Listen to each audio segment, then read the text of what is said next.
I'm Brittany Lewis with Forbes Breaking News. Senator Jerry Moran touted the honoring our PACT Act as historic on the Senate floor Thursday.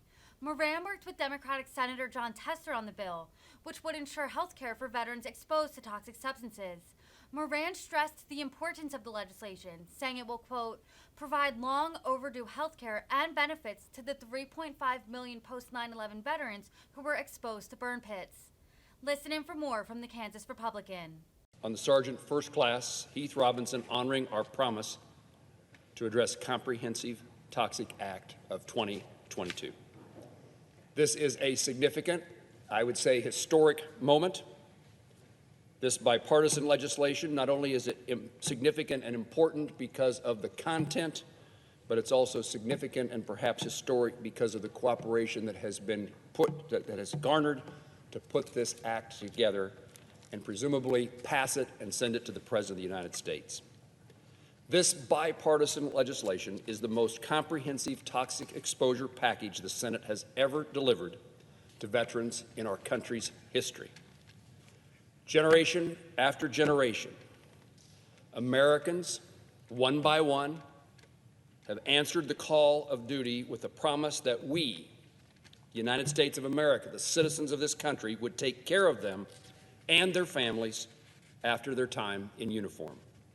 Yet, generation after generation, veteran after veteran, these service members returned home only to be met with a piecemeal process as they worked to cobble together the care that they earned and the benefits they deserved from the Department of Veterans Affairs. Veterans have spent years fighting bureaucracy to get the care they need. And sadly, there are those who've been fighting up to this point who are no longer living to receive the benefits that this legislation will provide. Chairman Tester, the senator from Montana, and I made a commitment to get to this point today, and I'm proud that we are doing so together in a way. And most importantly, this bill will deliver health care and benefits to thousands of veterans who are ill due to their exposure to burn pits and other toxic exposures. There's no doubt that the cost of taking care of our veterans is high, but the truth is, freedom is not free. We say that. This is evidence that we believe that on the passage of this legislation. There's always a cost to war. It's always high. It's always dramatic. It's always something that costs people their lives. But we make a decision when we send those servicemen and women to war that we're going to do what we said we were going to do and care for them. The decision is made when we send someone to war about whether we're going to spend money to care for them when they return. The cost of war is not fully paid when the war is over. We are now on the verge of honoring that commitment to Americans, veterans, and their families. Back home in Kansas, Major General Lee Taffanelli said this legislation, I quote him, will have a great impact in the lives of our veterans long after their service. The knowledge of the obstacles formerly in their way have now been streamlined, will provide peace of mind as our veterans move on with their lives. I spoke in Memorial Day in a cemetery in Kansas, and a Navy veteran came up to me after my remarks and said, I served in the Navy, my dad served in the Navy, we both encountered toxic substances, and we're fortunate we have no symptoms that they caused any problems in our lives, but that doesn't mean we don't think about it every day, that what happens if we do have those consequences in the future and there's nothing there for us and, more importantly, for our families. This legislation helps provide some level of certainty. I'm sure every member of our service, when they serve our nation, recognizes they run risks. But I doubt that any of them believe that they are creating risks for their spouses or their children. They share the burden, they carry the burden for themselves, but there is also the necessity of caring for their families, particularly if they get to a point in which they cannot do so. Not only will this legislation provide long overdue health care and benefits to the 3.5 million post-9/11 veterans who were exposed to burn pits, but this legislation will deliver care for all generations of veterans, including Vietnam veterans suffering from exposure to Agent Orange. I'm at an age in which it would seem like the Vietnam War was a long time ago and we would have taken care of those who served. But we have those who served in Vietnam who are still waiting for their benefits. Sergeant First Class Heath Robinson PACT Act would not be on the floor today without the hard work of numerous veteran service organizations, veteran families, survivors, advocates, and the veterans themselves who came to Washington to meet with Senator Tester and with me and with every member of the United States Senate to have a conversation, to tell their story. And they are the most effective advocates there could be. And many of them and others testified before our Senate Veterans Affairs Committee. This legislation is not just a product of Senator Tester and I, it's a product of so many, it's so much more.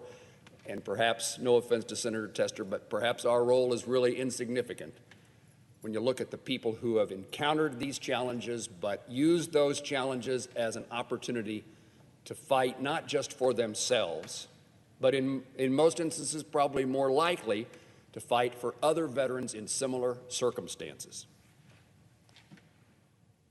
I thank them for their service. I thank them for their work in helping us deliver long-lasting solutions, comprehensive reforms for those who served.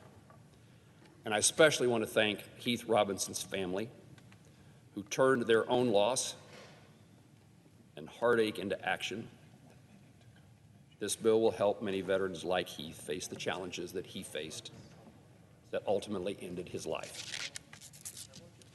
I thank Senator Tester, the chairman of the Senate Committee on Veterans Affairs, and for all the members of our committees, Republicans and Democrats.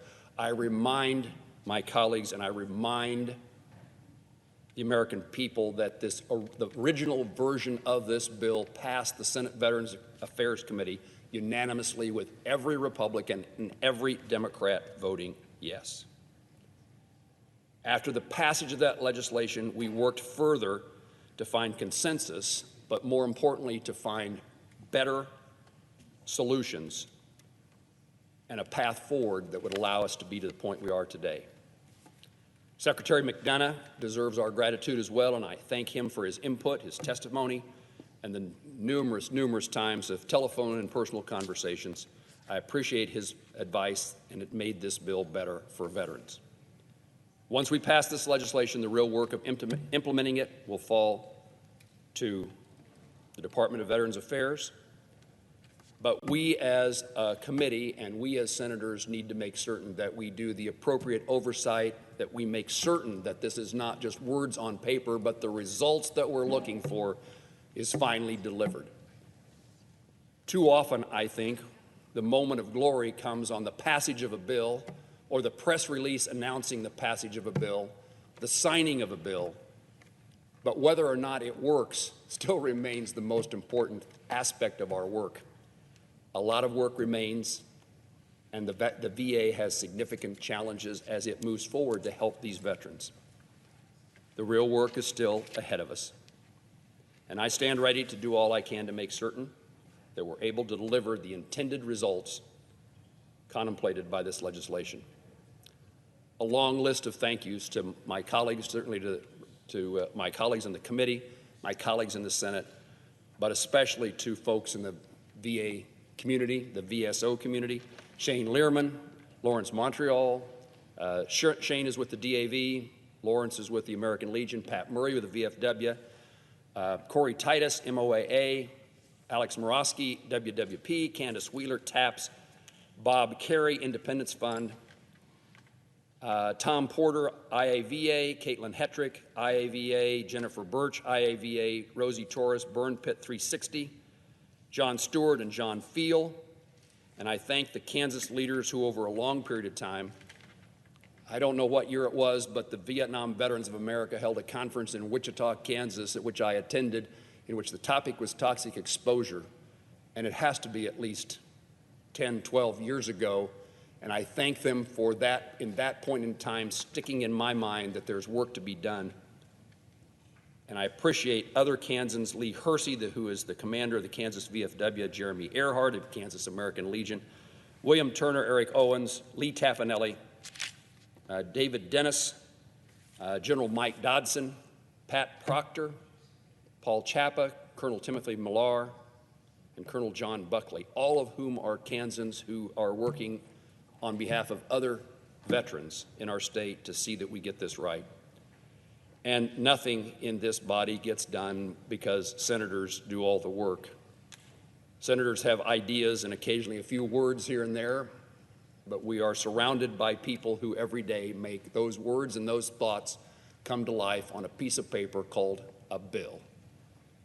And my staff on the Senate Veterans Affairs Committee and in my office has been unending in their efforts to get this right and to work to find an agreement that could become law.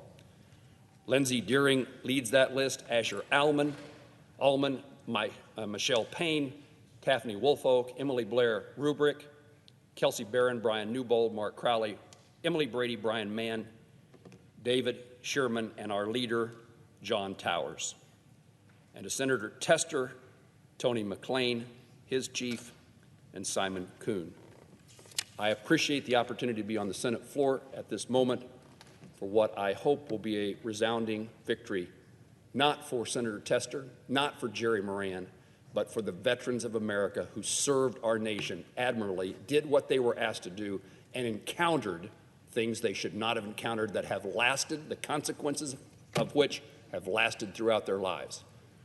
We're here to fulfill a commitment and a promise, and we began that. We move forward on that today. I yield the floor.